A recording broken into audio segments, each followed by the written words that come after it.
तो जिस तरह से हमने आपको पहले ही बताया था कि बहुत जल्द नेतन्याहू जो है वो अमेरिका के दौरे पर जाने वाले हैं और अब नेतन्याहू अमेरिका के दौरे पर पहुंच गए हैं। और अब इस बीच ये तय माना जा रहा है कि ईरान और अमेरिका के बीच अब युद्ध की आशंका और ज्यादा प्रबल हो गई है।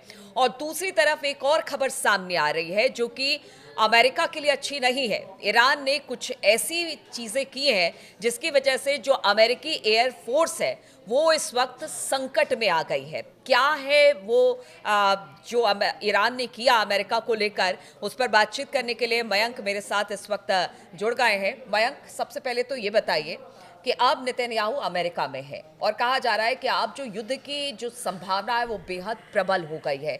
ऐसे में अब किस तरह से पूरी प्लानिंग इन दोनों देशों के बीच में होगी? और दूसरी बात जो मैंने कही अभी कि ईरान ने कुछ ऐसा किया जिससे कि अमेरिका एयरफोर्स के माथे पर चिंता की लकीरें खिंच गई। देखिए, पहले दिन से हम कह रहे हैं कि ईरान और अमेरिका के बीच युद्ध तय है। बात नंबर 1। बात नंबर 2, जिसका आपने जिक्र किया कि देखिए हुआ क्या कि 4 अप्रैल जो अभी गई है, 4 अप्रैल को अमेरिका का एक C-17 फाइटर प्लेन है ना, C-17 जो एयरफोर्स अमेरिकन एयरफोर्स का प्लेन है, उसने होर्मुज से जो है वो उड़ान भरता है। ठीक है। और वो ईरान की तरफ आगे बढ़ने लगता है प्लेन। देखिए, ये अमेरिका की एक टैक्टिक्स भी हो सकती है प्रेशर करने के लिए ईरान के ऊपर कि देखिए हम आपके आसपास ही हैं और आप पे हमला कर देंगे। अब अमेरिका का ये प्लेन बढ़ता है ईरान की सीमा की तरफ, लेकिन इसने उड़ान भरी थी अल उबैद बेस से उड़ान भरी।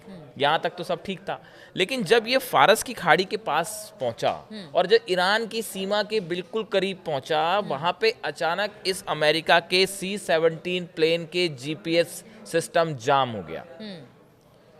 प्लेन का जीपीएस सिस्टम जैम होने का मतलब ये है कि प्लेन भटक गया। अब उसके बाद अब पता नहीं कहाँ जाएगा वो प्लेन। सही बात। अब जो है इस प्लेन के पास कोई चारा नहीं था वापस अल उबैद एयर बेस जहाँ से उड़ान भरी थी वहाँ पे वापस जाने के अलावा। तो ईरान की सीमा के अंदर जाके कुछ करना और वहाँ पे काफ़ी देर तक मंडराना तो दूर की बात है। फौरन अमेरिका के इस फाइटर प्लेन को वापस अल उबैद एयर बेस आना पड़ा। अब बड़ी साधारण सी बात है, इसमें कुछ कहने की ज़रूरत नहीं है। इंटरनेशनल मीडिया में ऑलरेडी ये स्पेकुलेशंस हैं कि भाई ये ईरान के जो जैमर्स थे ये पहले से अलर्ट मोड पे थे। जब आप पिछले 1 महीने से धमकी दे रहे हो कि हम आपके ऊपर B-2 से हमला कर देंगे और आपके ऊपर जो है वो स्ट्राइक हो जाएगी, तो ईरान ने भी अपनी तैयारी कर रखी है।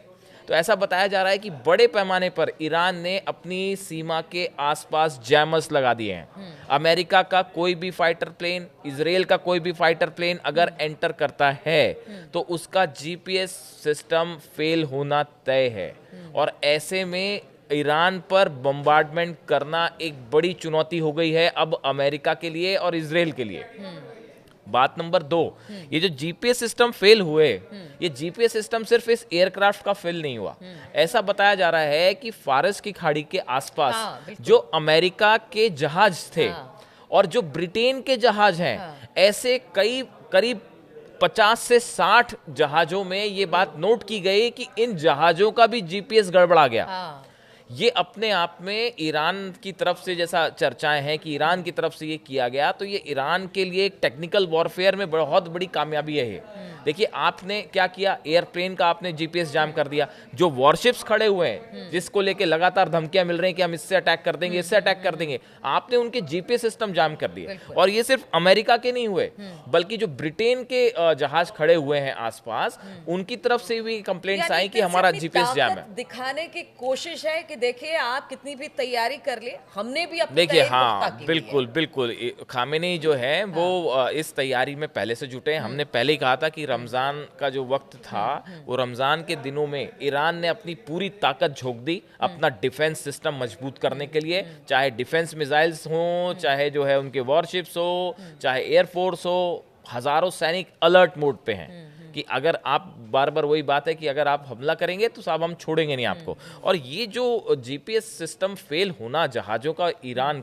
अमेरिका के वॉरशिप्स का, ये अपने आप में एक बड़ी चुनौती है। इससे आने वाले दिनों में ईरान पे किसी भी तरह का हमला होता है और अगर बड़े पैमाने पे ईरान इस तरह का कुछ कर देता है तो हमला करना बहुत मुश्किल हो जाएगा। दूसरी एक बात और जो निकल के सामने आ रही है कि अमेरिका की तरफ से जो 3rd एयर डिफेंस सिस्टम है, एक पहली यूनिट तो पहले जा चुकी थी जब ईरान ने अपनी मिसाइल्स दाग दी थी इजराइल पे, उसके बाद अब एक दूसरी यूनिट बड़े मात्रा में सप्लाई की गई है इजराइल को, और ये जो यूएस थर्ड सिस्टम है, इसकी जो बैटरीज हैं वो एक कार्गो शिप से कल इजराइल पहुंची है।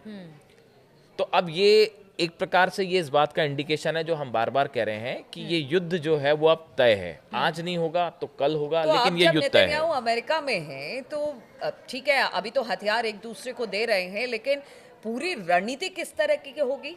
क्या ये मान के चलिए इसी रणनीति के तहत ही ये दोनों वहां पर देखिए, मिलेंगे? मैं जो मतलब कुछ एक्सपर्ट्स भी ये कह रहे हैं और सोशल मीडिया में इस तरह की चर्चाएं हैं कि हमला करना है कि नहीं करना है, इसकी रणनीति बनाने के लिए अमेरिका और इजराइल को 10 बार सोचना पड़ेगा।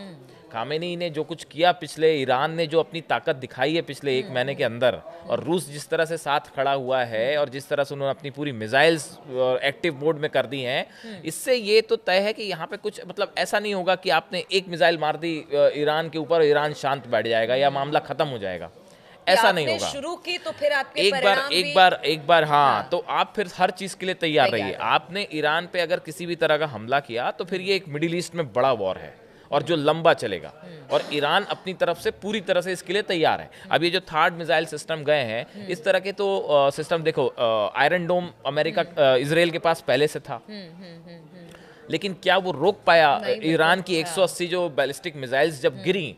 तो ये डिफेंस सिस्टम की भी अपनी एक लिमिट होती है। हालांकि थार्ड इसके मुकाबले ज़्यादा मजबूत सिस्टम माना जाता है, थार्ड से मिसाइल्स ट्रैक करना ज़्यादा आसान होता है, लेकिन ईरान के पास जैसा बताया जा रहा है कि कई ऐसी मिसाइल्स हैं ऑलरेडी, हाइपरसोनिक मिसाइल्स हैं, सुपरसोनिक मिसाइल्स हैं, जिसको इस तरह से रोकना जो है बड़ा मुश्किल होगा। तो देखिए, एक तरफ ईरान अपनी पूरी तैयारी कर चुका है, अपने को डिफेंस शील्ड करने की पूरी तैयारी कर चुका है, जो जीपीएस जैम किए गए इसी का सिम्टम था। और देखिए, इसी तरह से अमेरिका और इजराइल भी धीरे धीरे एक वॉर की तरफ मामला आगे बढ़ रहा है। अब अमेरिका के दौरे पे है नेतन्याहू, वहां क्या तय होता है ये अगले 24 घंटे में सामने आ जाएगा। उसके बाद ये बात सामने आएगी कि ईरान को लेकर क्या अगला युद्ध होने वाला है या बातचीत से बात आगे बढ़ाने की कोशिश होगी। बिल्कुल, और लगातार हम ये बात कहते रहे हैं कि क्या जो मिडिल ईस्ट का ये युद्ध है या जो तनाव है वो बातचीत से सुलझेगा या फिर युद्ध की संभावना जो बनती हुई दिखाई दे रही है वो आगे बढ़ेगी। लगातार इस खबर पर हमारी नजर बनी रहेगी, दर्शकों से हम राय भी जानेंगे और साथ ही साथ ये भी कि लगातार किस तरह से आप हमारे इस कार्यक्रम को देखते हैं उस पर भी अपना ओपिनियन जरूर दीजिए। बने रहिए हमारे साथ।